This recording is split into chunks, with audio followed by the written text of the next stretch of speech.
Good evening, everybody, and welcome to the Living Chassidus Men's Shalom Bayis talk, part one at least. Thank you very much for joining, and I hope this will mamish change your Shalom Bayis life. Shalom Bayis is something that is always good. Hopefully, it's always good, and it can always be better. And with this class, I'm going to show you some tips. And even if you listen to this, you're not married, there's a lot of just interpersonal relationships that really helps. I wanted to put a little bit of a shout out. I have this beautiful book. It looks probably backwards, but it's called Kodesh Slit that my wife put together, wrote up. The basics of marriage, Shalom Bayis, and Taras Mishpacha. Taras Mishpacha is not in this book, but this book is, Shalom Bayis, and it comes from all the Chassidish Sfarim, all kosher, yashar, and yeah. With that, we should begin. Okay. And of course, maybe everyone can ask questions that's pertinent. Me, after we have more of like a schmooze, and after when the recording's not over, and yeah, and everyone can talk the real stuff. Anyway, okay, so there's a lot of books out there, and you could sort of actually say, like we had a discussion a few days ago, we had a talk about finances. So we're talking about different books. And in a certain sense, you could say that all the books are really just a different dynamic, from a different part of how to run your finances. Like LaMarshall, there's Dave Ramsey, I think his name is, and he's very much helping you get rid of debt. And then there's another guy that he's helping you do something else.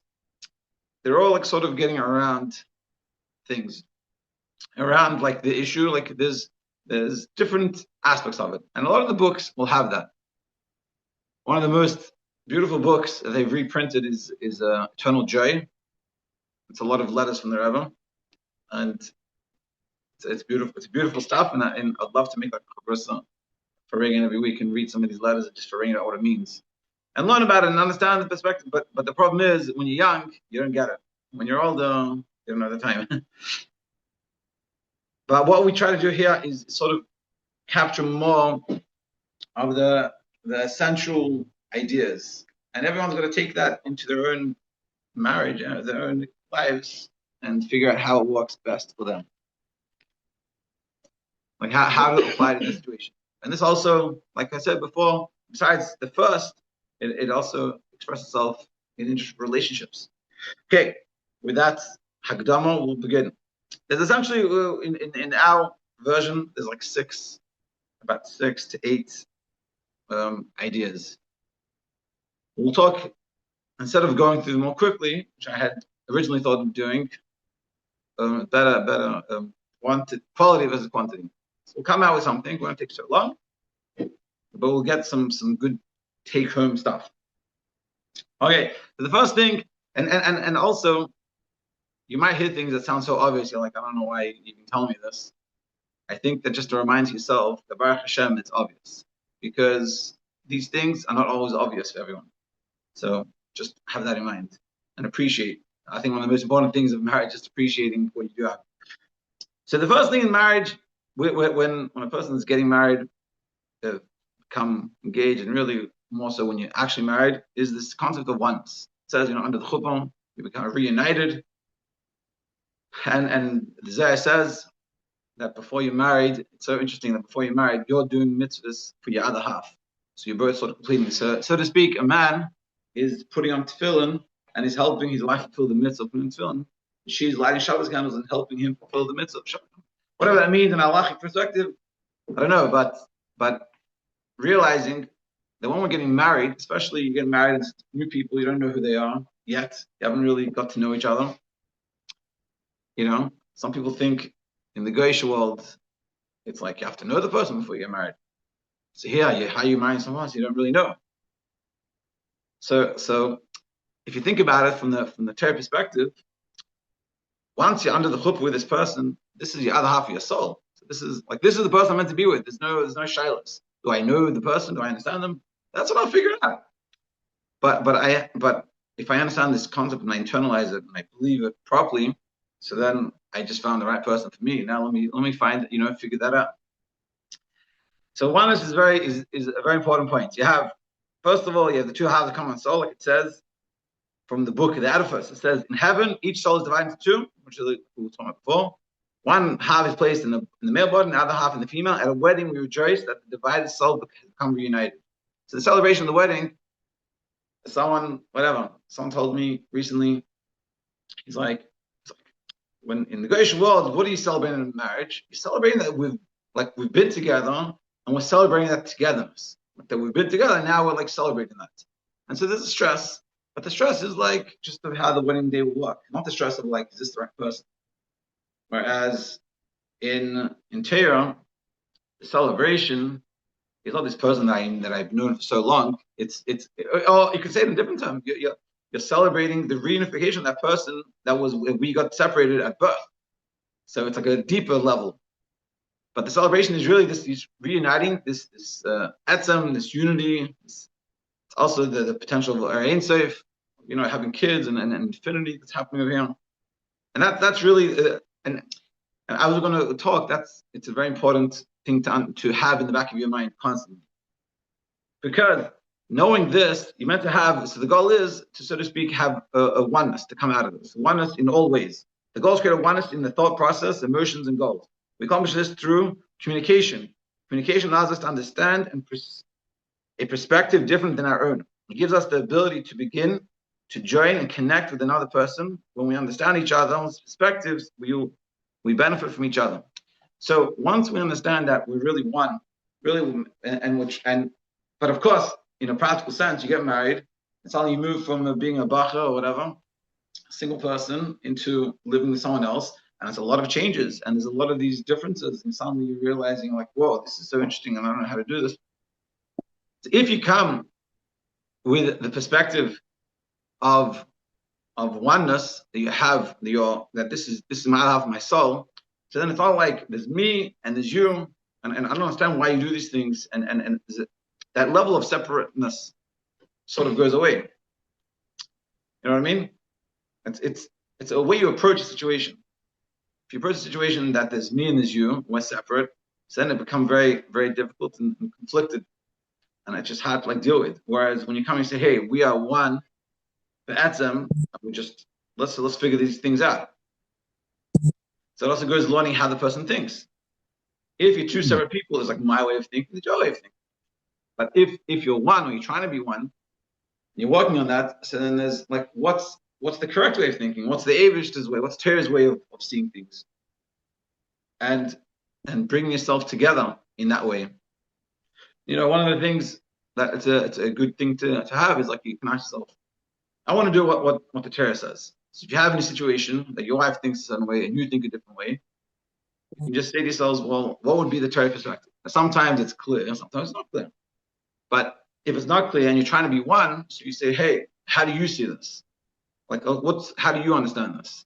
And then you say, yeah, so you listen, you understand that. It's interesting. That's how I understand it. And you can come to this way, but like the medium, healthy path. And the longer you get married, and that's sort of the beauty of Jewish marriage, the longer you go, the more you work on these types of things, the closer you become. And the more you understand each other, you understand everything, and you build that closeness. It's like I think the Rebbe said that in the beginning of marriage is like a candle with a little wick. And the longer you're married, the more wax you add to it. It becomes bigger and stronger, and it can last stronger. And the more you do this, and the more you come with this perspective, it's not who's this person, let me see if this is going to work, I'm not sure, let me figure it out, I don't know, let me give it a chance or not give it a chance. But you come, this is my soul, I'm one with this person, even though we're physically separate, and even though, especially in the beginning of marriage, we might see things, totally opposite from one extreme to the other, but because I have this concept and this mindset of oneness, it brings us together, closer. Yeah, it makes sense? You know what I'm saying? Any questions, comments? No? Okay, so let's continue. So in continuation of this idea of oneness, so you have the concept that marriage is eternal. So we should never enter the marriage with the mindset that divorce is not an option. should never the divorce is an option. You should always enter the divorce is not an option. Meaning, of course, there's specific and strict cases that divorce is actually a very good thing. But in general, the way we approach it should come from perspective of I'm in it for the long run. And the simple idea. So this is one of the examples I said in the beginning that it might sound very obvious, but it's not very obvious for everyone. And especially now day and age, people are exposed to so many things. The erosion that it does to a person when they're second guessing the whole institution that they're in, it makes life very difficult. To deal with life and saying, I don't know, all the time, it's not healthy. Think about a simple example. You go to work. Imagine if you go every day, you go to work, say, I don't know if I want to be here. How difficult does it make the work environment, and how unhealthy is it? Now, if it's a case of something that's severe, like abuse or something that's very bad, it's a different discussion. We're not talking about that. That's it. That's all for a talk on Zoom, YouTube.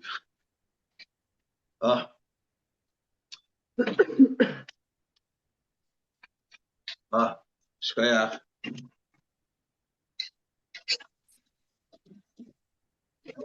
All the good stuff is coming. You're missing all the good stuff.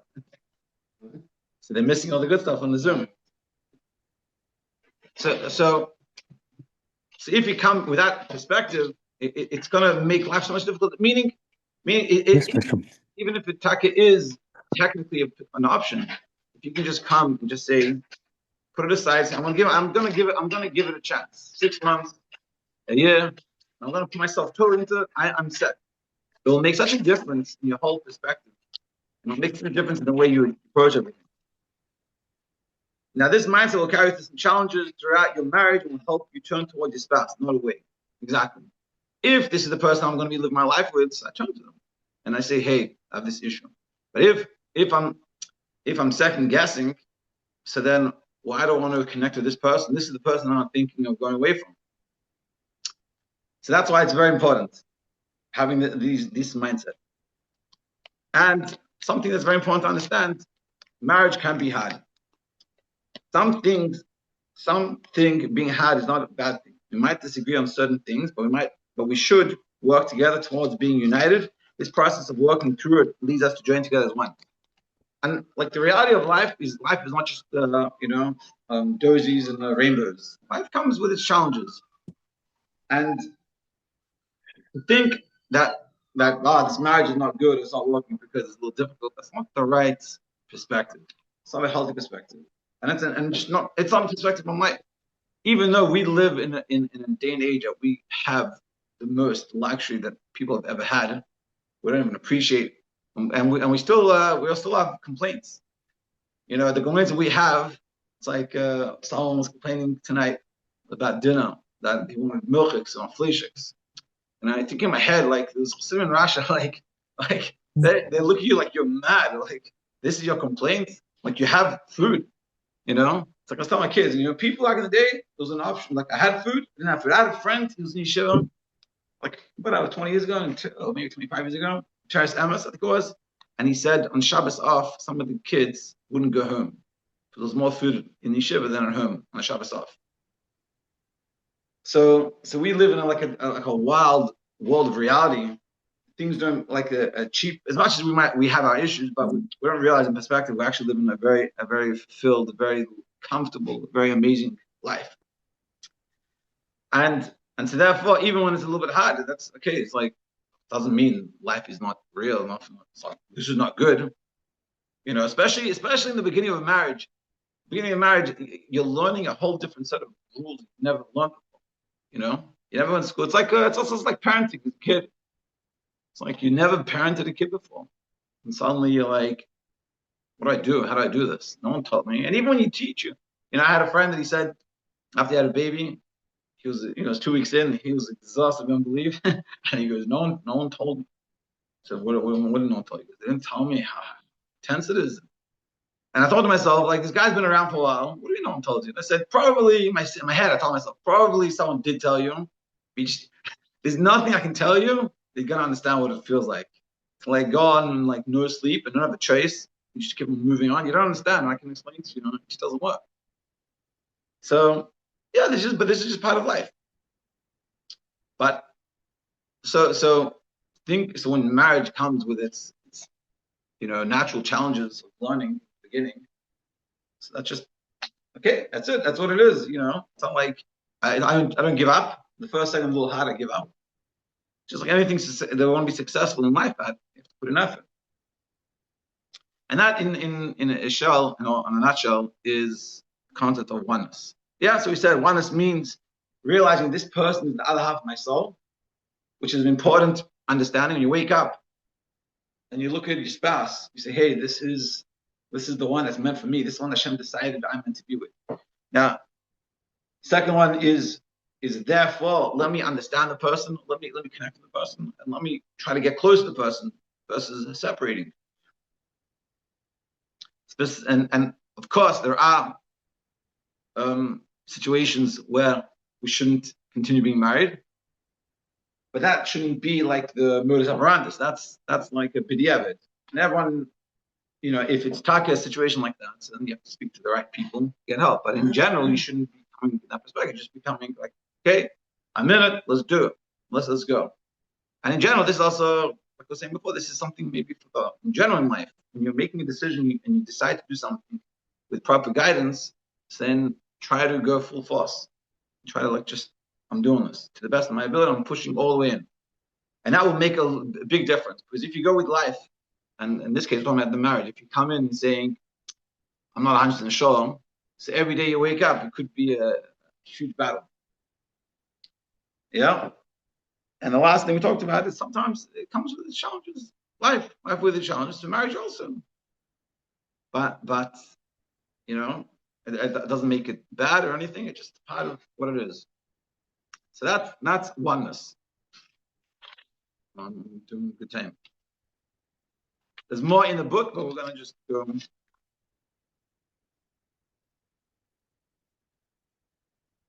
Yeah.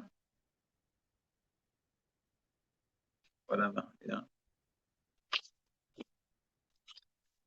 Okay. Now we're going to go to step number 2. And this applies to everything. This is probably one of the most important tools that if we learn how to use this, how to have this and use this, solve us a lot of problems. So I'll say a quick story. So in general, first of all, when you talk about Shalom Bayis, you don't want to share personal things. It's not a healthy thing. It's not the right thing. But this one I think is fine because we've shared this before. When I was newly married, my wife and I, we moved to a place called Maristan. And my wife, we literally came with suitcases, like 2 suitcases. That's all we had. We actually came from Eretz Yisrael. It's a whole different story. And we moved into an apartment. We got a Kale apartment, and essentially there was like nothing in there. We had nothing. We didn't have pots and pans. There was one mattress, I think, and a guy that was there, he had an extra mattress. He gave us. So we had 2 mattresses, some scooters that were left over, and much nothing. And we also didn't have much money making. I was a Bach in Yeshiva before that. My wife was in seminary. During the dating, during engagement stage, we worked a little bit. It wasn't much. We had no clue what we were doing, whatever. We were a little crazy. So we went to Walmart to buy things. We partially had nothing. We didn't have a fork and a knife and a plate. Nothing. So we went to Walmart to buy some things. One thing that was happening that was meant to be in like a few days, maybe a week from then, 10 Yard, they said they wouldn't give anything to us because we're not living in New York. But then they said there was a person that his parents passed away or something, could have all this furniture, so they'll give it to us. Which I actually have some of that furniture still today, funnily enough. But we just for a good week had nothing. So we went to Walmart to buy some stuff. So my wife and I went in, and we partially we don't have much money. Also, you want to save. You don't know we don't know if she's gonna get a job, where she's gonna get a job. And we went in. We said, okay, we're just gonna go get the essentials. That's what we said. We're gonna get the essentials. So my wife went to buy some food essentials. I went to buy some cleaning supply. I'm not exactly sure. how we figured this all out. But I went to wear like a mop, broom, like washing detergent, these random things. And we met up. She went to buy, I remember it was like wraps, rice, eggs, beans, I made a few other things, and some plates, literally some plates, forks, a pan. And when we come to meet up again, and especially in the beginning of marriage, you don't want to normally talk. You don't want to confront with anything, and you also don't understand things. You don't know how to, like, you don't understand yourself what's going on. But I just remember we came together, and we both gave each other this funny look, like, and really the look was, which we didn't understand what it meant, but it was like, what's all this stuff? All these random things. I thought we talked about getting the essentials. We don't have much money. You're spending on these random things. Now, to me and you, and everyone else that's going to see this, like, I don't think I ever had a wrap in my life. In Australia, there's no such thing as wraps. Morristown, I never had a wrap. So I didn't even like what this thing was. Bean wasn't like my favorite thing. My wife, she's healthy conscious. She was like, listen, eggs, protein. And I think at that stage I didn't like eggs even. Eggs are protein, beans are high in protein. So making like an eggs, bean, rice wrap, it's cheap, it's filling. But I didn't see it that way. I was just like this random thing. And she's looking at me like, when I have any money and you're buying these random cleaning supplies, like, what do you need so much cleaning supplies? In my head, I'm moving to a new place. It was a little dirty. Before all the furniture comes, I want to make sure it's nice and clean. But we didn't say anything to each other. We had like this weird interaction. We just said, whatever, it went. Long story short, like, later on, when I started to understand this idea, I realized this idea of communication, we really talked about this idea. It was so funny. And I was like, remember when we went to Walmart in the beginning? We said essentials. So she's like, yeah. So I'm like, I realize now, what did you mean when you said essential? What was the definition? Like, how did you define it? And we realized that we said the same word, essentials, but it meant different things. Yeah? And that's what we're going to discuss. This is one of the most powerful ideas. And I see so many people don't understand this. For sure, in marriage, communicating a lot, but with everyone, understand what a person is trying to say. We'll see, like this. So first of all, communication creates closeness. In our journey to oneness, we will reach situations where we see our extreme differences, male and female. Not to mention, we spend decades living with different families, life experiences, different natures. So by nature, if you grew up in one country and someone was born in another country, not even if you grew up in the same city, but you live in different houses, those houses have their upbringings and their life experiences and all these things from A to Z, the way they fold their clothes, the way they brush their teeth, how much toothpaste they put on their toothbrush, what time they go places, how they prepare for Shabbos. There's nothing that is like consistent on everyone. Everyone has their ways difference. So now each of these differences was divinely orchestrated for the growth of the husband and wife.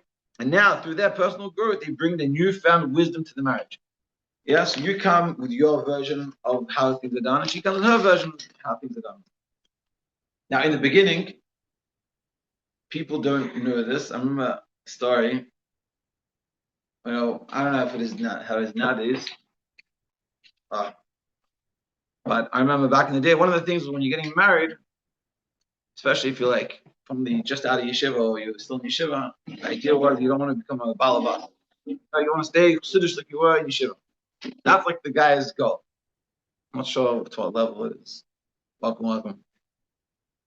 And for girls, it's a very different. Getting married is a whole different experience. It's not about like just staying from where you were. It's like you're becoming, you're giving yourself up for this person, and this person hopefully is going to be the breadwinner for your house, and you're going to have kids. You have to grow up with these kids, and you're going to have kids inside of you. You have to wear a shaitel, and then like 2 showers candles, the whole world is changing.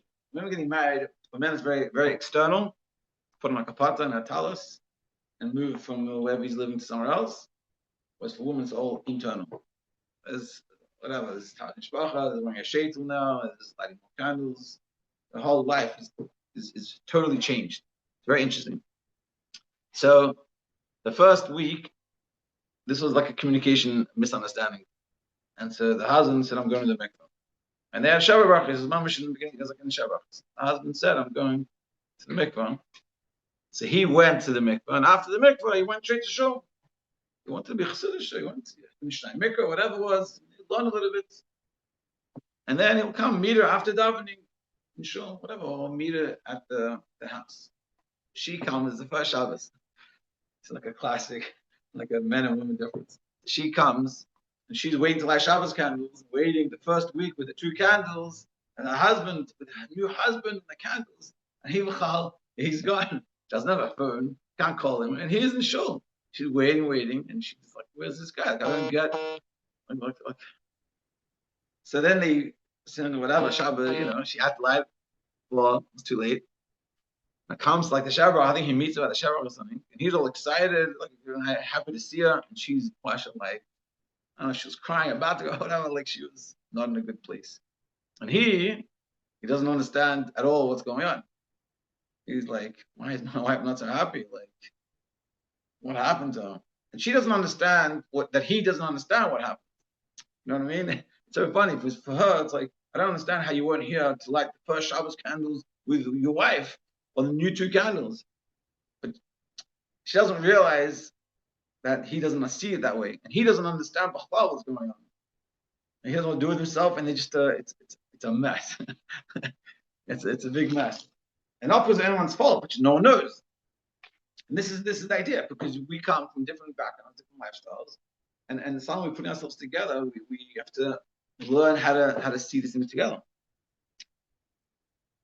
But the right is we have to learn how to understand each other and see each other's perspective and put those things together.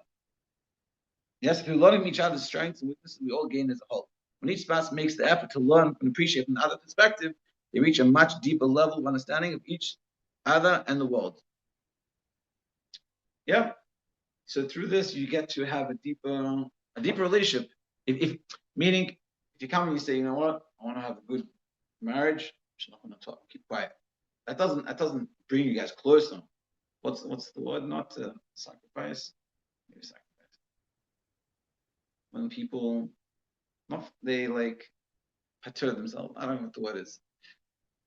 It's like, you know what, I'll just keep quiet about it. It's not a long-term solution to marriage. Some people think it's a good. We had a ring last 2 weeks ago in Shalom. Someone's like, I got taught. Wife comes, I'm happy. You say, yeah, okay, whatever. Yeah, you're right. It's not a long-term solution. Now, I'm sure there are times we should just do that, but in a general rule, it's not a solution to marriage because it's never going to bring it closer. We talked about in the beginning of oneness, that being married to this other half of your soul, I'm trying to connect to the person and bring myself closer, which is part of it is learning this person. It's a part of that process of trying to get closer to the person is realizing that we see things differently, we have differences. So how to get those differences to come together, to understand it, is through communication, learning how to communicate. So now, these arguments and disagreements are uncomfortable, but they bond your relationship when handled correctly. As we've established, challenges in life are for our benefit. And this type of challenge serves to connect our marriage by showing us an area where we can learn from each other.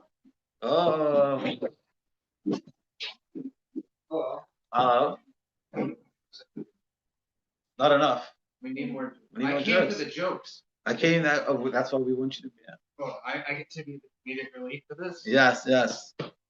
What's the difference between in-law and outlaw? Outlaws are wanted.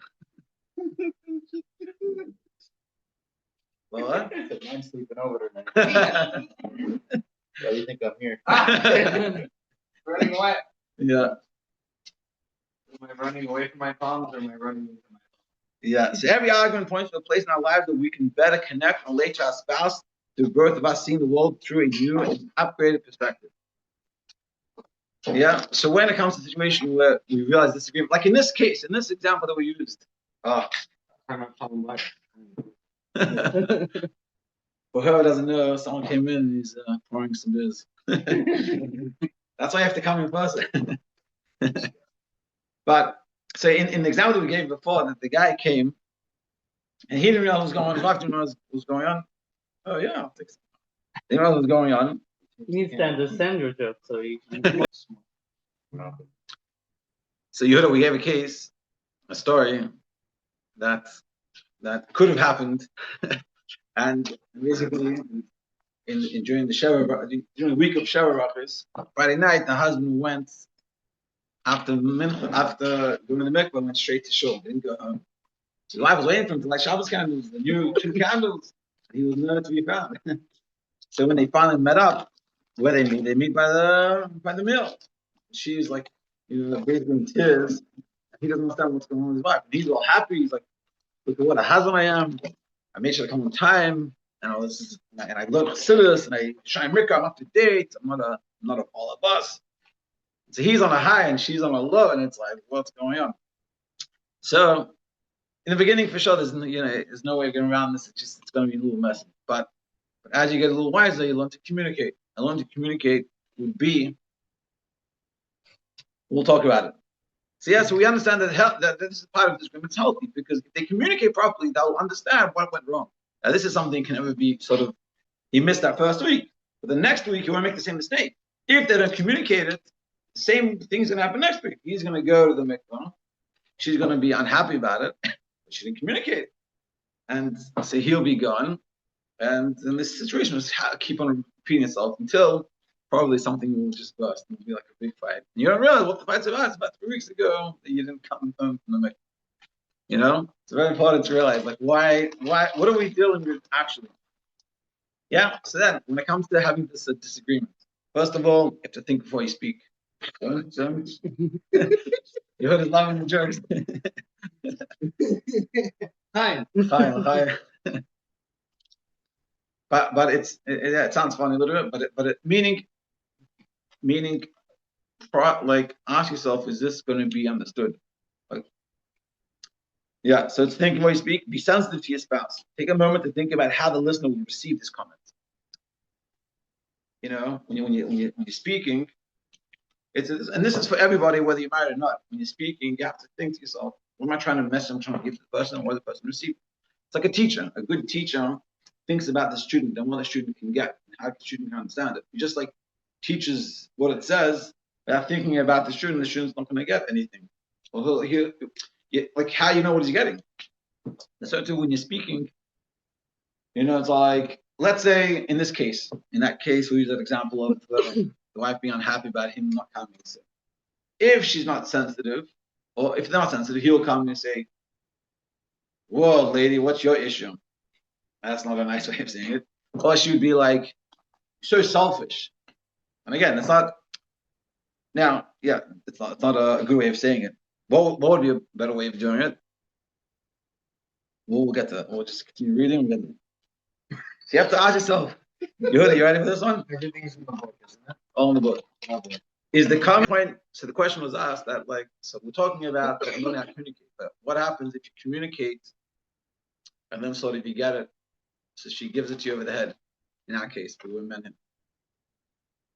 So it's a good point. And this is what we're going to talk about, learning how to communicate in a way that it's not attackive and we don't get attacked back. Or learning how to explain, like, for the purpose of communicating, the first step, this is how the OEC works. First step is oneness.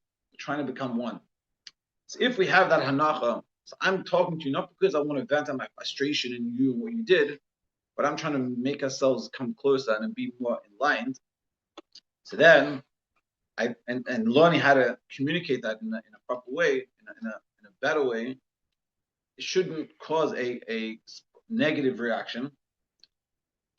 And then you can sort of come to a nicer place. Meaning, essentially, you want to be able to, the goal is we want to be able to communicate how we feel, and the other person understand that, and they could communicate how they feel, and you both come to a nice place of like, hey, I get now what you're saying. Now, person, I get what you're saying. So, an example that we can use, the example of the husband and wife that he went straight to the mikvah and he didn't come home. The wife was very unhappy. So, the healthy way of communicating is he would see his wife in this situation and say, wife, is everything okay? Like, yeah, you seem a little unhappy. Is everything okay? So let's say they're all good and they know how to communicate. Although if they did, they wouldn't be having this issue. But so let's say they know how to communicate. So he would say, hey, is everything okay? You look like something's bothering you. Let's say they have some time to talk about it. So she would say, actually, there's something that's bothering me. It's like, well, what happened? So it's like, I was expecting you're going to come home after the mikvah to see me light Shabbos candles for the first time with the two candles. I love those expectations. So, Hi. so he would say back, I hear, I'm very sorry, I did not know that at all. Now, automatically, if you think about this situation, she was expecting something. Why is it cold? Actually, It's perfectly warm. with the coat on. Yeah. She was basically what happened was she was expecting. She was so meaning Shalom Bayis is beer, not much. meaning she's expecting the issue that happened here is not he's a bad person and although she feels hurt by him, but he's not a bad person. He just didn't understand. Once he can explain in an honest way, hey, I did not realize this. I'm really sorry, but I just didn't realize. If she's not too like emotionally charged, so she can understand that. It's like he's not a bad person. He wasn't trying to be not nice to me. He just didn't realize. Now, it's a shame because in this situation they can't do this again besides next week. But like, that's interesting, And you see how the way communicated can make a very big different outcome. He will come and he'll explain. I'm really sorry, I just didn't realize. Meaning it, of course, genuinely. And you're like, oh wow, I didn't realize you didn't understand that. Wow. So then you could already, first of all, okay, well, you should know, I'm sorry that I missed. And the Mitzvah Hashem, next week I'll for sure be there. And maybe we can, understanding this, maybe we can try to figure out other things, scenarios that might be coming up that we don't make the same mistake. You know what I mean? You see how that way of communicating can produce a better result? Yeah? What about instead of him saying that he realized that's not the person's feelings, which is the wife's perspective? Because if you said, I didn't realize, you're coming up with an excuse for this. Very good, very good. So if you come and say, I just didn't realize, basically, what's happening is you're basically like you're punching yourself. I just didn't realize. So then you have to leave me alone. So like you're saying very correctly, you also have to acknowledge your feelings. Say, I didn't realize that and that's part of the understanding of communication is understanding other person's perspective. Which is knowing their expectations. And when you come up with an excuse, I didn't realize, right, that it's a deeper connection to say, what were you like? Oh, I'm trying to understand what you were expecting of me. Yeah. Right. And then once that expectation was met, and then it seems more fitting to explain your side of the story as how it fits into that expectation. Yeah. Yeah. Yeah. So in this example, you're saying instead of saying I didn't realize, you say, it's like I'm trying to understand. I feel bad. Like, yeah. I understand that you feel hurt. Is there like I'm trying to understand what you were expecting from me that I didn't. Very good, excellent. Yeah. But even so now, if you think about it, when you to say that can be a little bit difficult. Yes, it's extremely difficult. Very good. No, exactly, because if you feel, that's what I'm saying. This is the part of learning communication. If you're feeling like attacked. So so then you get defensive, and the way I don't want to know. I just want you to I want you to know that's not my fault, and leave me alone. So it's learning from both sides how to bring up learning how to communicate, and that's what I said. Think before you speak. Be sensitive to your spouse. Take a moment to think about how the listener will receive this comment. Yeah. So in the case of this person in this the Shabbos candles thing. So if they're married for a long time, they have these communication skills. So she would come to him and say, hey, honey, can I speak to you for a second? I want to talk about something important. So he would be already prepared a little bit. She'd say, listen, I just wanted to share something. I want you to understand something. I thought, if she's in a healthy place, should I say, maybe I assumed incorrectly, but I thought, assuming for sure is a bad idea, that I thought it was a little bit obvious that you'd come for my first lighting the Shabbos candles. And so being good communications, he would say, wow, thank you for telling me. I appreciate you letting me know about it because I did not know about this at all. But you have to understand, if you're in a healthy place, it diffuses everything in many ways because now I can't be angry at this person, but the person wasn't trying to spy me and be nasty, which is how it feels. The person just didn't know. And then, so then the person said, "Wow, I didn't realize. I'm really sorry." And if he really means it, so then she feels really understood. That's the biggest thing in communication, just feeling understood. Yeah? We'll continue. It is common attacking the listener and hurting his or her feelings. Yeah, when we're speaking, we have to find out. Think to ourselves, am I saying something? Am I attacking? Am I pulling out the whip? And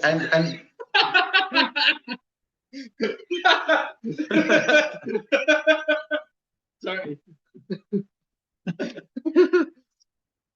So meaning, and also the reason why this is happening is not because people are nasty people, it's people are hurt. I think in general why this type of thing happens, people are hurt. Yeah, so don't say things you'll regret later. Hurtful words can be very deep and damaging. I don't want to tell you the stories that I've heard, but like one of the things I worked very hard, and I've done this pretty good, is that I always tell myself, never say anything that you can't take back. You can't take back what you say. So never say anything that's hurtful because it's going to get stuck with them. And between me and you, women, they hold on to things. So if a situation happens and you're frustrated and you want to lash out, be very careful because you can't take that back. She'll remember that for the rest of your life. And she'll bring it up.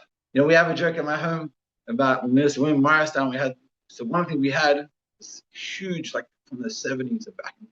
Maybe when we got some of the furniture, we got a vacuum. It was kind of one of these big old ones, like the big bag. So when we moved to Crown Heights, I'm like, leave this junk. I don't want this. And for like years, we have like this joke. Like I went away. I was like the vacuum cleaner. Like, but I left. Like now we need to like how can we if only had a vacuum cleaner and she like make that joke.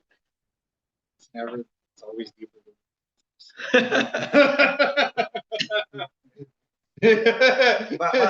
but not just to start a joke, but in all seriousness, so it's being very careful when you're in that moment. Be very careful as much as you can to not say harsh things. And a lot of times saying harsh things, just like you're hurting inside, and I get that, but it's not. I think to the best of your ability, it's not worth it. And yeah. Okay. So now that we discussed the idea of communicating and learning trying to learn to communicate, we're going to discuss a few different examples of how to bring this up and how to actually do it. If you want to role play, I'll be the wife. Yehuda is going to be a great role player. Yeah, we're going to do some role play. Okay. Let's read a little bit and we'll do role playing. I think Yehuda can be so great in both. No, Yehuda should be the wife. Okay, let's go. So be ahead of life. Discuss situations before they happen. Check what is coming up ahead in your life and set times to discuss it with your spouse. When you preempt the situation, you can discuss your expectations to prevent misunderstandings. A substantial amount of arguments happen when we reach a new experience in our marriage and our reaction to our expectations clash in a moment. For example, vacation expectations, visiting the in-laws, shopping on a budget, length of the pace of the option. Simple example, husband's like, that option, yay, I'm going to go get my haircut. Suddenly, what happened to his Bayis? It's like, what do you mean? It's like, and no one talked about it. So he had his understanding, she had her understanding. So one of the perfect examples of this is there was a girl from Chassidus, like in the early days, and she just got married, like she was getting married. And so we talked about this communication. And she was going on a honeymoon after the wedding. So they're on the plane. It's a crazy story. They're on the plane. And so she's like, I was speaking to Shalom Michal, and they talked about this idea of expectations. What's your expectation on a vacation? She was like, what are you talking about? I don't know. Vacation. Like, what's your question? What does that look like for you? Like, I want to understand, what does it mean? So he goes, for me, what does it look like? I don't know. Like, so they're going, I guess, some place, maybe there's a beach or whatever. I don't know, whatever it was. He was like, for me, it's sleeping in, breakfast in bed. We're getting up at like 12. Just bum around, like, just relax. She was like, man, I'm so glad we talked. So he's like, what do you mean? Why? What's your version? She's like, me? I have a schedule, 6 in the morning till 10 at night, sightseeing. I'm up, crack the door, and we're doing things. Like, I'm exhausted at the end of the day. That's how I want a vacation. And he's like, what are you, crazy? So because they had this discussion before, so then one day they did his version, one day they did her version. Now, could you imagine they come, and I know how to role play this. What happens if they don't talk? The first morning they arrive, let's say Sunday night, they fly, they go to bed. He's probably watching TV, and she's like, "Okay, I'm going to bed." And he's like, "Okay, I'll see you later." And he's like, chill, he's like, just relaxing.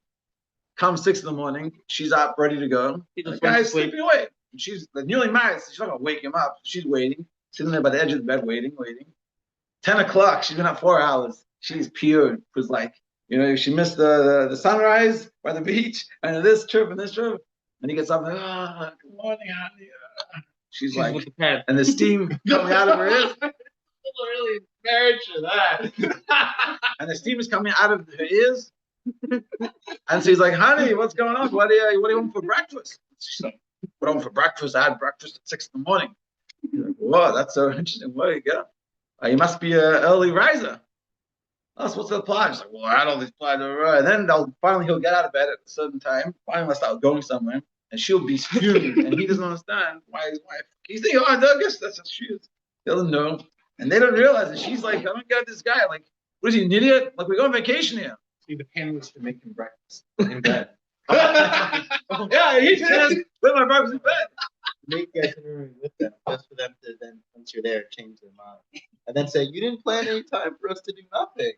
I did. Then he decided to go to accounting.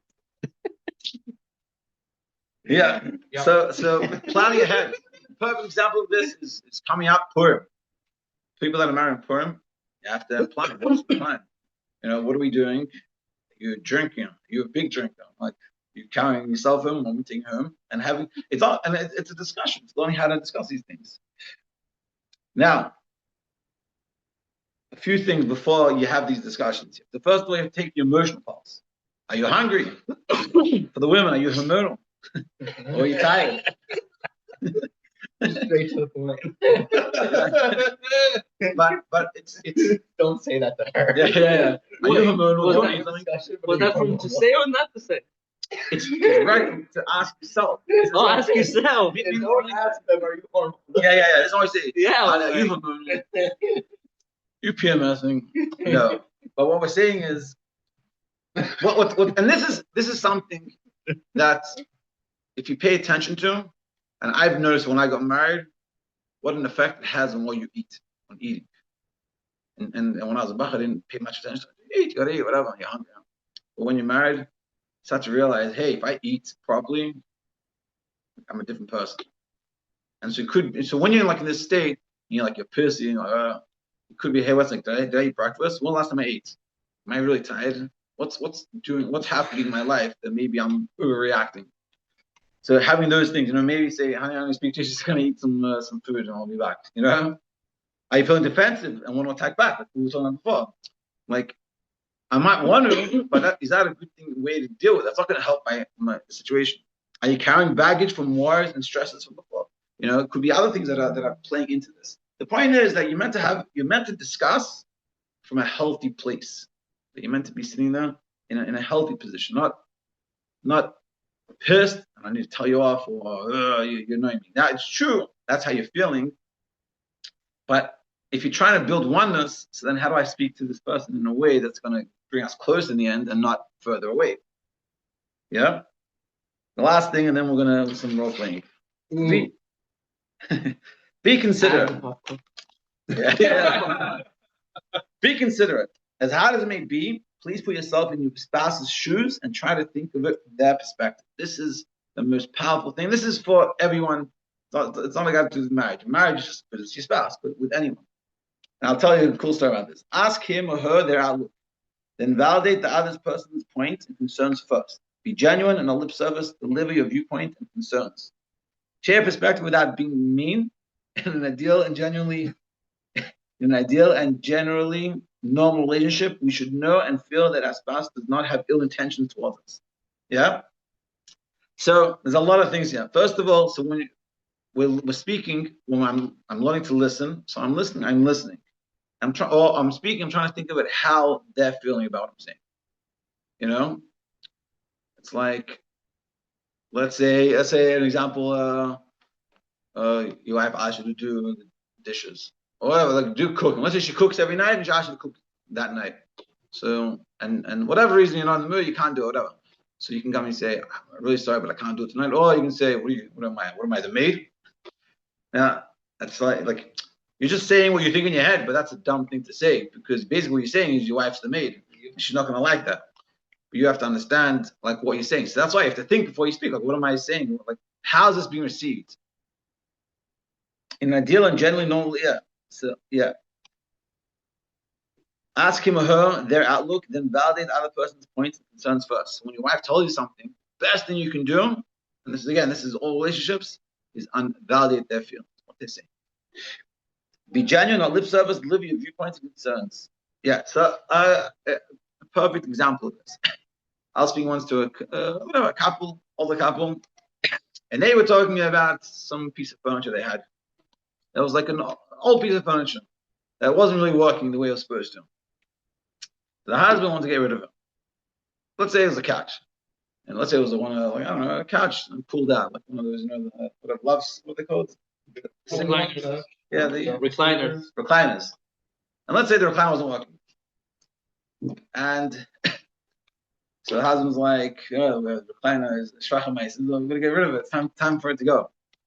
And his wife, she was like, I don't want to get rid of it. So they had a whole power about this. And so I spoke to them about it. So I said, what's going on? Like, what's the issue? So he was like, whatever. It's like it's time to go. It's old. It's not working. So I said, okay, what's your story? What's going on here? So she was like, this was the first piece of furniture we got to buy. Like we moved to a different country, Pasha had nothing. This was everything else was probably hand-me-downs, whatever. Like we bought our own money. Like, so I said, okay, so good, perfect, I understood. Now I've done this for many years. I learned this, and it's like life-changing. So I said, so no, you speak to each other and understand each other.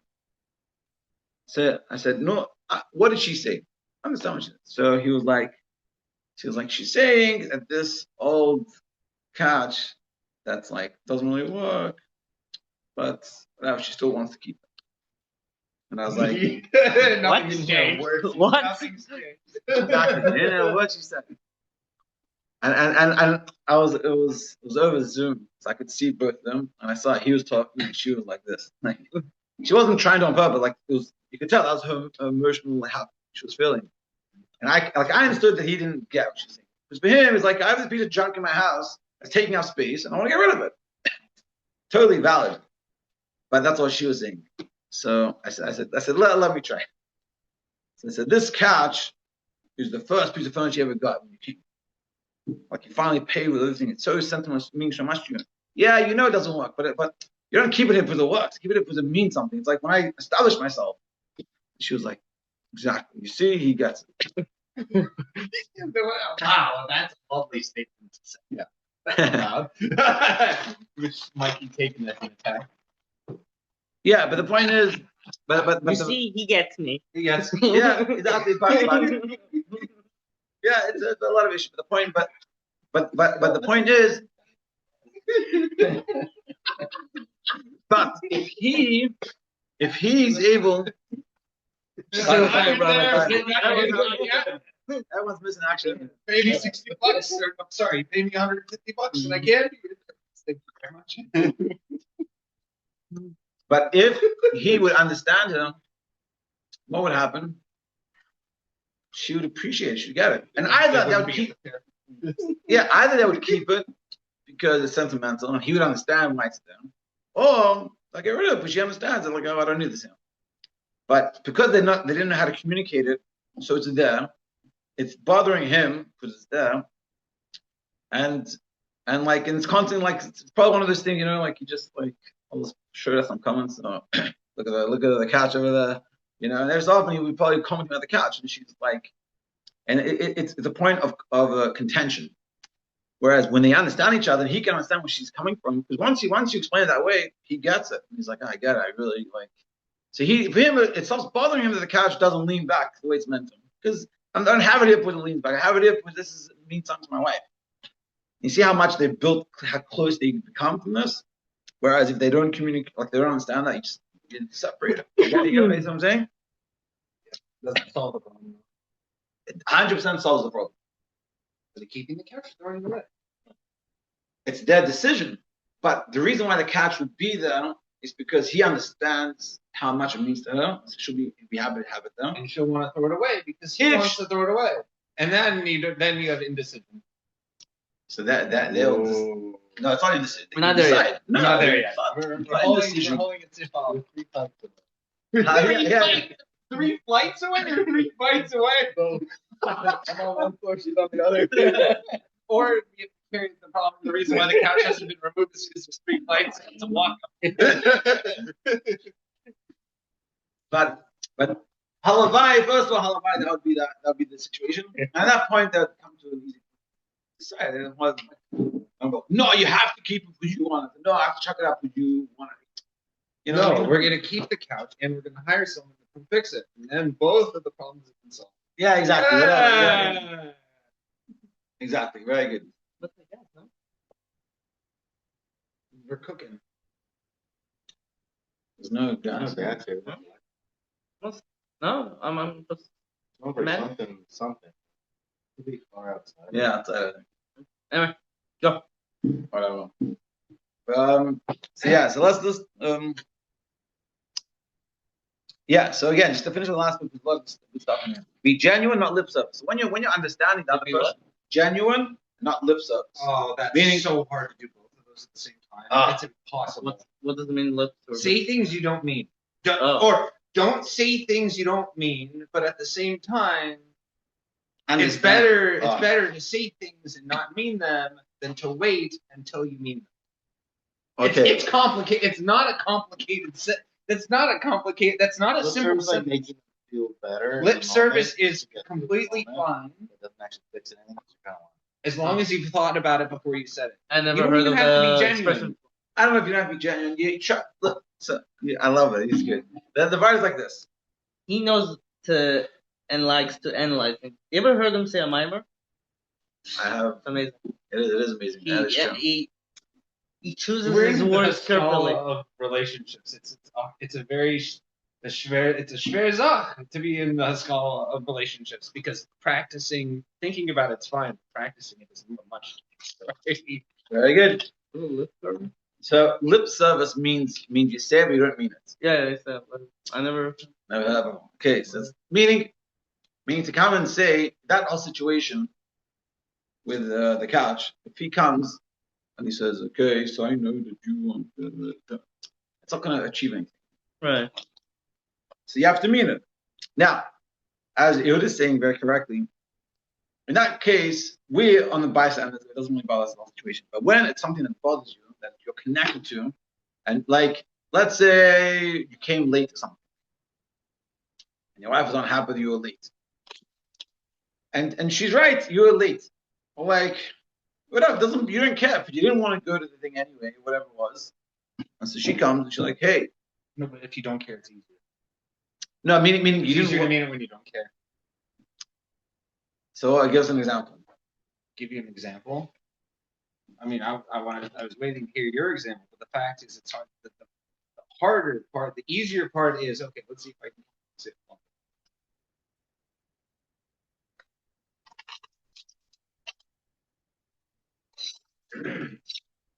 I'll tell you like this is. Whoop. I got excited. When, let's say, whatever, I'm a little bit of a different case, but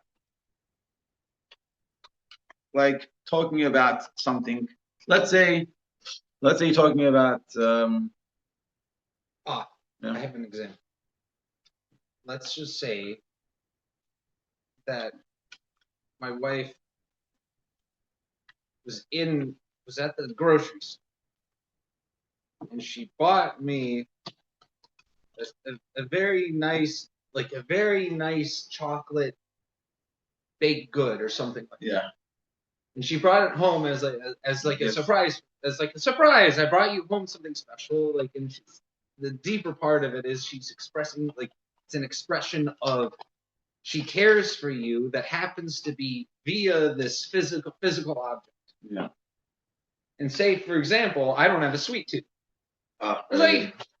Sweet, like, like, especially early on in the marriage, right? This is a good example. Early in the marriage, she does, like, I'm like, I really don't have a sweet tooth. Also, I prefer vanilla over chocolate. But the fact is, so I really couldn't care less. But If she went to obviously, the store, she hates going to the supermarket just to get you something special. right, Yeah. it means something to her, but it doesn't mean something to me. So therefore, lip service is perfectly fine because I'm not invested, other than the lip service of showing thanks for the fact that she was thinking about it. But one second. So I don't know if everyone can hear. So we'll just to give you that example. Imagine, it's a good example. That's a good idea. Imagine. Okay, I'll tell you what. Yeah. After we'll talk about my own examples. But imagine a wife goes to the supermarket and buys, let's say, like a chocolate Danish for her husband. Newly married, they don't know each other so well. She buys this chocolate Danish. She comes home to bring to him. It's beautiful. Love the chocolate Danish. It's priced. Hey, honey, look what I brought you. And she just gives him, doesn't explain because she doesn't understand how to explain everything. And he gets, but in his head, he doesn't have a sweet tooth. And he doesn't even like chocolate. He likes vanilla. So this guy over here is saying, so you say thank you, but it's your lips, so you don't have to really mean it. Yeah? At least at the bit. I mean, this is before you know each other. It's like, because she's being thoughtful, but simultaneously she's not. She thinks she's being considerate, but the fact is she's not being considerate at the same time because she doesn't know you. But I thought that doesn't mean she's being not Or considerate. She just doesn't doesn't know. She doesn't know yet. Yeah. So let's say we put ourselves. So now, if we put ourselves into that scenario, but we are wise, could we do it without lip service? Like, Yes, we could do it out of without lip service in a genuine way, because we understand that it's an expression that she cares for us, and that's why I said it was like there's different levels. The deeper level is she cares for me, and therefore I appreciate it and genuinely can say. But the fact is, sometimes we can be distracted. Obviously, this is like a pretty vanilla case of I could be distracted by the fact is like, well, that's not what I like. But it's a very selfish. So when you're selfish, I mean, like when you're selfish, when you're selfish, then lip service is perfectly fine, even if it can't be genuine, as long as you're not fibbing it. There's a difference between genuine lip service and saying it in a way that's so obviously the opposite of what you mean. Very I good. feel like you could be genuine and show thanks and appreciation for it without lip service. Yes, you can. That's what I'm saying. Right. And then you wait till the Wednesday rule. I don't know that one. It's actually not what you want. What? There was this thing What's the Wednesday rule? So when we were engaged, a family friend told us this rule. Your wife is making challah for Shabbos. And we were talking about the challah. No, Shabbos, she's making challah. You like the potatoes cut really thin. Challah, and she cuts them fine. Challah tasted great, but you don't like that it's like a bowl of slop because you like baked potatoes. You say thank you so much. It's delicious. I appreciate challah this week. Blah blah blah. Oh, very good. You don't say anything till Wednesday.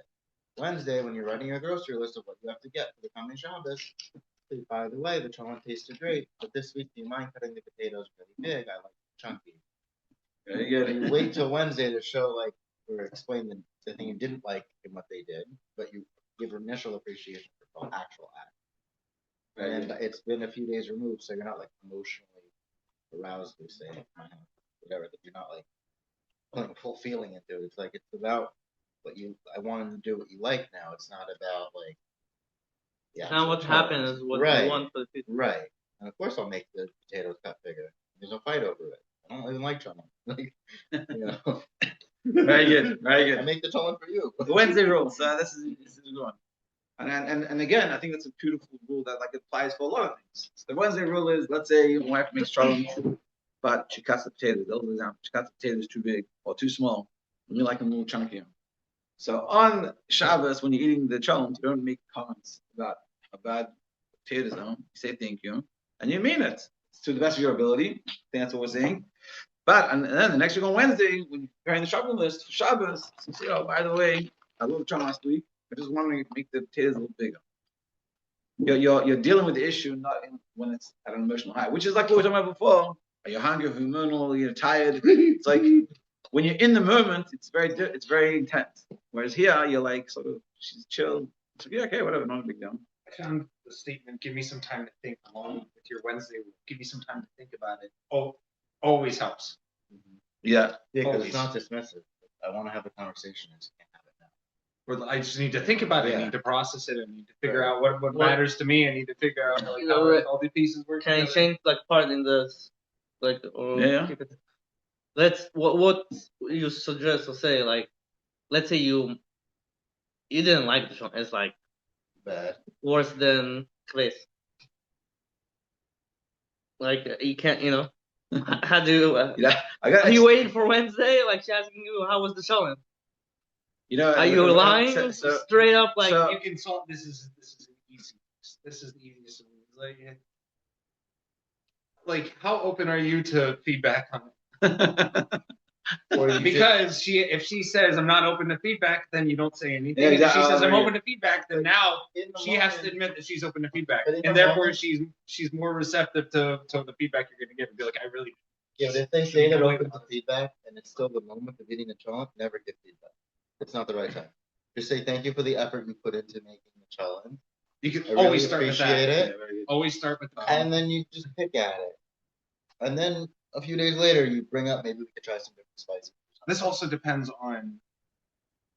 I think this is also a case by case. Some people are more receptive than others. Yeah, Depends exactly. on- yeah. Okay, it's true. But all the theories everyone's saying is very good. wait, I'm curious what he said. Let's say you're eating cholent now, right? Yeah, and the And challah she's- is burnt and disgusting, and it's super spicy. and I Yeah, can't you eat just spicy. don't like it, No, whatever. it's church. My wife is, What my wife she's is asking you Dutch. at the meal? Yeah. Do you like the cholent? I would just say it's not my favorite. I wouldn't go into the negative follow-up. things about it. My wife. I just My wife skip it. thinks It's not I'm my God. Bingo, Why is she so giving me like God? bingo today. I wouldn't so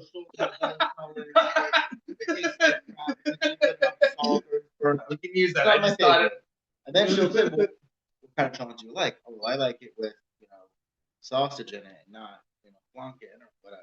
Or you say, hey, can I make the chocolate next week? yeah, No, it's like, hey, yeah. Well, I mean, if you want to go that route, that's not bad, because the fact is you're willing to make it yourself also shows, like, yes, it does imply things, but the fact is that you're willing to make it yourself also shows that you're willing to put in the effort to be like, hey, how about next week I try to make it, and you you can let me know gotta what you know think your about the way that I make it. Because, like, You gotta know your spouse. But you have to be careful. It's a difficult one. It's not. Oh, Yeah. she understands what's going on, so she'll be nitpicky on your challenge. Yeah. Oh, And then you say, I guess we like different challenges, so let's just not make challenge, or make two challenges, or get the Shalom Bayis challenge, like No, put 2 bags in the Shalom challenge. bias. Shalom bias. We're renaming this year. Shalom bias. Shalom bias. Or you get 2 shalom bags, and then you each make your own shalom Exactly. in the same shalom. We did chili. So, Anyway. but all these are good ideas. But again, so what we're saying is we're talking about communicating in the, like the situation. So the first thing is when we're communicating a situation, we have to recognize I want to communicate. Where we going? What do you say? We left that up. Oh, really? Wow. We have beers in the fridge. There's more in the fridge. I think. It keeps them outside cold. Colder. So the communication should do this a weekly thing. Yeah. Why not? To get a challenge, What? The challenge here. A weekly shalom bias year. No, just a weekly challenge bias. Anyway. Oh, along with the you had to read It's good. the The letter. shalom from bias that, topic brings up the opinions. the sefer. All the mentioned kids at the just beginning. come out. In the Yeah. And what was The the Rebbe's letters, yeah. About Yeah, Eternal joy. yeah. That was challenge bias. Yeah. This Exactly. Eternal joy as shidduchim. I can read shidduch. Everyone can come. Yeah, it's very interesting. So just to sound what we're talking about. Chaim. That. So first of all, when it comes to a situation, we have to learn that there's a way to communicate this issue, not just lash out or just hold it in. And there's a way how I communicate. And that is some time to think of like what's going on, and make sure I'm not trying to lash out at the other person, even though I could have been hurt from the other person. Whether they, and assuming they didn't mean to, that's what it says here. We should know. Who wrote this? My wife. Ooh. We should know and feel that our spouse does not have ill intentions. Morris down, by the way. That's wrong. What? No, she started writing it when you were. No. I'm joking. That's not good in Morris down. We should know and feel that our spouse does not have ill intentions towards us. That's the hanachim. So when something happens, when we do something bad, or someone did something bad to our spouse, if we come like and we're hurt, but if we think to ourselves, hey, they don't mean to hurt me, so you're already like you dumb it down. As you were saying before about you said, are you willing to hear some critique? So once they say yes, it's already dumbing it down. Say to him, if you think to yourself, hey, they're not trying to hurt me, even though I feel hurt by this, I'm not trying to. So then I already approach it with a level down. And then when you have the conversation, it's like, hey, like, I want to talk to you about it in a nice way. But the most important thing in this conversation is when you start to speak is you say, I'm willing to listen. Let me know, like, tell me. So when they speak, what you need to do, and this is like this is for every deep relationship. You talk a little bit. You say, let me see if I understood you. And then you repeat what they said in your own words. And that will help the communication go so much better, because when you, first of all, this is, if you're talking about in terms of this is a bit, this is like another way of seeing this is you look at the Rebbe's letters, and you see this all the time. You look at the Rebbe's letters, a lot of the time the Rebbe will start his letter and apply it to the letter dated this and this, in which you write about. The Rebbe will give you like a summary in like 1-2 lines of what the person's letter is about. What he's doing is he's saying, this is how I understood your letter. Now, I guess the Rebbe clearly understood it, but he's showing you, I understood what you were saying. And based off that knowledge, because if you come, and let's say this case, the argument with the couch, if it was like, hey, so the guy goes, hey, I want to get rid of this couch. So then she was like, I want to get rid of the couch. And they get into an argument. If they don't explain things, so they're never going to come together on this discussion. It's never going to like, hey, but if he comes and says, hey, I hear you, and this couch is very sentimental to you, and it really means something to you. You know what? I was thinking, like, maybe we should try to get someone to come and fix it so it actually work. So then we'll all have it. Because he's like, it's a piece of junk anyway. But now that he understands, that comes through understanding each other in the communication. So someone has to speak, and the other person has to listen. It's like they talk about being a chazer, like being able to memorize the sichos. They say that you had to sort of clear your mind and not process. I think Yossi Jacobson says that one time the Rebbe said a schmuck idea. He loved it. He was like, he started like salivating over it, and he realized that he wasn't listening anymore because he was thinking. And they say to be a chayzi, you had to just listen, not think. So you didn't know. So they say you didn't know. So Simon Jackson does this thing with people that he goes, read this page and write down notes yourself. And this is basically what we did. So just like see how much you can get. So he said once time he did it with a professor, and he read the professor's notes. The professor's notes were so different. And so the professor said, yeah, I'm arguing. So clearly he's not listening. The whole purpose is to listen. So when you're having this discussion, if it's a discussion between you and a spouse or you and a friend, a lot of times it's about you. But you have to be able to put yourself aside and listen and hear the person from that perspective. Sometimes it could be about you. Hopefully they're saying it in a nice way. But if they're being nasty to you about it, so that's a different, before you have to be extremely respectful when you speak to me. But remember, the personal communication is to bring ourselves closer. And like in those examples we gave, we communicate it right, we'll understand each other more, we'll approach things better, and for the future will be better. Like an example in the beginning of the Shabbos candles, if we communicate it well this time, so the next week he will come. If she argues with him and says, I don't know why I married you. A, it's not going to be good. Yeah, exactly. The meal at that first shop. Wow. That wouldn't be good. And B, Well, hosting goodness. well, hosting, yeah. B. This gets worse and worse. Stop overhead. But the problem is, it can happen next week, the same thing. Because he doesn't understand. He's never been explained. And yeah, so I'd love to do a role play. So my wife did this. There was a discussion about something. And so they're like, hey, you know what? Role play this out. There's two girls having different opinions.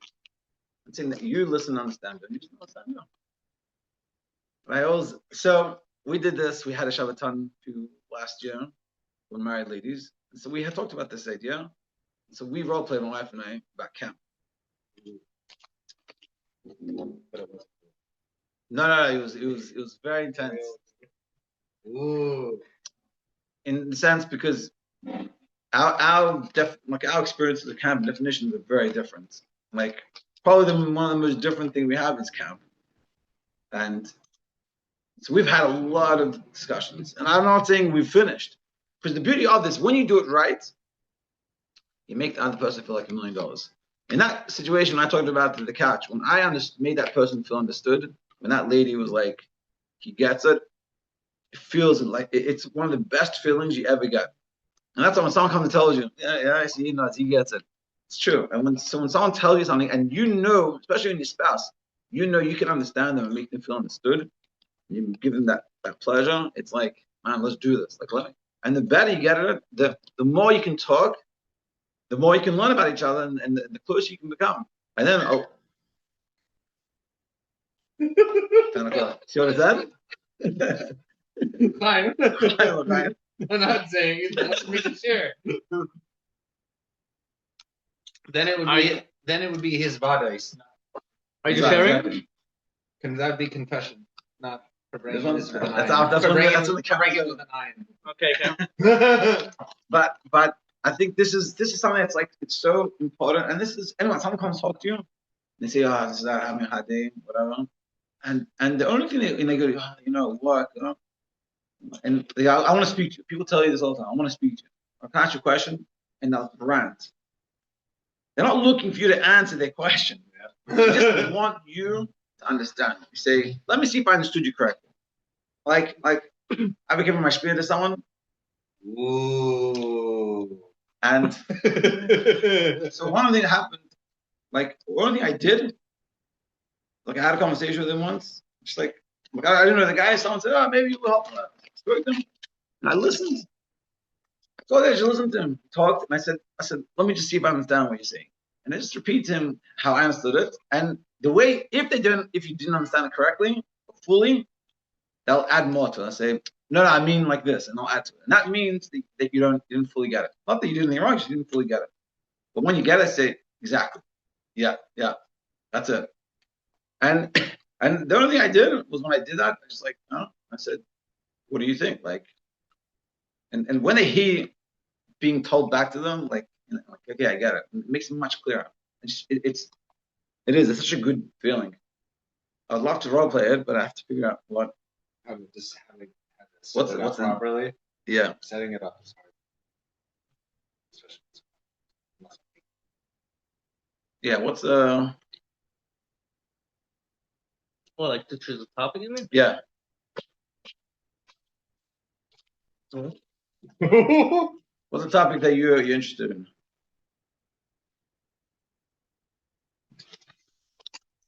Think about it, and then I can tell Sharon this story I heard from Rabbi Paul Thiel. I was speaking with Rabbi Paul Thiel about Dvar Matos non aleph non beis. Oh yeah. And he said that Rabbi Yoel was having a hard time with the Rebbe jumping around concept to concept over the course of the sequence. So because he got lost in Inyanim. So supposedly Rabbi Yoel had to recruit Bachrim to be able to follow pace with the Rebbe while he was saying those sequences. Which is pretty crazy. It's so funny because when I learned in earlier years, I tried to learn them. I also thought that was I read one paragraph, sounded like These some are different all places. over the Like, place. where would I can't do this. So to hear that is very good. So that I feel understood. It's very interesting. Isn't it? Yeah. So know what's something you're passionate about? I had like idea like I was thinking like what should we do type of thing. So the first thing came to my head was like like a conversation about which side or parents we should go for young people. That's the first thing to came to mind. We have to use sort of whatever, more of like a real example. Whatever. I don't know. I want to figure this out. Did your wife put any role plays in this? They role played, but we didn't put anything in there. So we did a role play together when Shalom by going to count. From her version, they're going to count from my version. And it's like what count means. And it's wild because Is it hashkafa? Or is it like what they should be doing? it's a whole different perspective. Everything? It's a different perspective. I don't want to put on recording. Okay, don't. It's Did okay. they like say what each other had just said, kind of thing? Or Yeah. you're trying to come to a Meaning- conclusion from the role play? So one time we did this, we're talking about sending our kids to school. I had a few options and we're thinking about it. So I said, and this was amazing. I said, let's have a discussion, not about practical, just what we feel about how we feel about the whole thing. And so it was good because I didn't have to like we were talking about before, like when it's like it means something tangible, it's a lot heavier. So I said, let's not worry about that. Let's just discuss how we feel. Like what's going in your head and what's going on in my head. And then when we get that clear, then we can figure out the next stage. We did that. And it was amazing. It was one of the most enjoyable experiences. Because I explained like my understanding of this school and about Shiva and Aliteia and this and why and my experiences, because you have your life experience. And my life experiences of going to school are very different than my wife's. She went to different schools. Everything's very different. So I talked about my issues. She understood me, meaning she just repeated what I said in her words, showing that she understood it, and I knew she understood it because you feel it. And if she didn't fully understand it, I would say, no, I mean this, and this, and then she got it. And then she did it. And I did it to her. I listened and just repeated. And once we understood each other where we're coming from, we felt so much more relaxed. And then the decision was a very quick decision. It's like, yeah, I get this. So let's do this. But if you don't have the conversation, there's so much going on in your head before the conversations happen. So you're not talking really the same language at all. It's like take a simple example, anything you want to talk about. Siddish, you're dating. I hate you see in profile, someone that speaks Siddish. What does that mean? What does that mean for you? One person Siddish means guy davens 3 times a day. One guy Siddish means he shows fucking Rambam and he goes with Tzayim every Friday. People want an open house. What does it mean an open house? Some people open house is like, I have 30 guests. Some open house is Shoma Moshe Rabashkin, the person in the bedroom. Literally. Yeah. But the fact is, it's not that. It's also important to realize you're not trying to find the right answer. Like this is the right answer. Like who's right in this situation? The discussion is not about who's right or wrong. It's what's your perspective. I actually talked about this idea with someone who's a yakka. So we're talking about the example of going on time. That's hard for them, no? Yeah, listen to this. We're talking about example of going on time. Like when we say I want to go on time, what does that mean? What does that mean for you, going on time? Before everyone else shows up. That's when you leave, that's when you come. You see? For him on time is you're there before everyone shows up. What does it mean on time for you? When it's called for. Meaning beforehand. It's usually, that's what I'm saying. Practically around here, it's the same thing. That's what I'm saying. meaning no, so When it's called for. Today I didn't When call it's on called time. no, meaning let's say there's a I'm l'chaim. talking about here. Yeah, I know. The time is put on the fly. Yeah, The time on the fire, is that when you leave or that's when you come? that's when I get. That's when you get them. Yeah. See, I love it because he's like, so you're like, I don't understand what the question is. So what I'm saying is some people. Well, it depends where it is. If it's in You Kornai. leave when an event starts? What does that mean? What? Just leaving an event. Leave the house. He leaves the house when the event starts. Oh, If it's in I thought you Chronite- meant leaving the event and the That's event. what you were saying. Like you get there early, and if it called for 8:30, you got there at 8 o'clock, and at 8:30 you left. No. that would be. He's saying if Leave the the event's house. at 8:30, he goes at 8:30. No, And see, he's so- saying if the event's at 8:30, he's there at 8:25. You know what that is? Sitting in the chair. If You know what that is? It's Lubavitch Chabad. It's opposite of Chabad Lubavitch. if there's, let's say, a place like L'chaim or something, and it's in Chronite, it's not out of town, then yeah, I might leave on the time. Leave 8:30 instead of being there 8:30. But if it's a place like, even if I don't really would like to go, but Yeah. I kind of have to, you need to leave early anyway. It's an hour or 2 hours away. It's like, what do you mean? Sure, but the point what we're saying is, I think this is a good example, is there's a definition. When you say on time, you mean something. Right. For him, it means something, but it's different. So if you'd say, hey, you're just like, hey, we're gonna go to L'chaim, whatever. We're gonna be there on time. So you're gonna come. Recently. So he's yeah. I remember I went skiing. Yeah. So the guy wanted to be on time.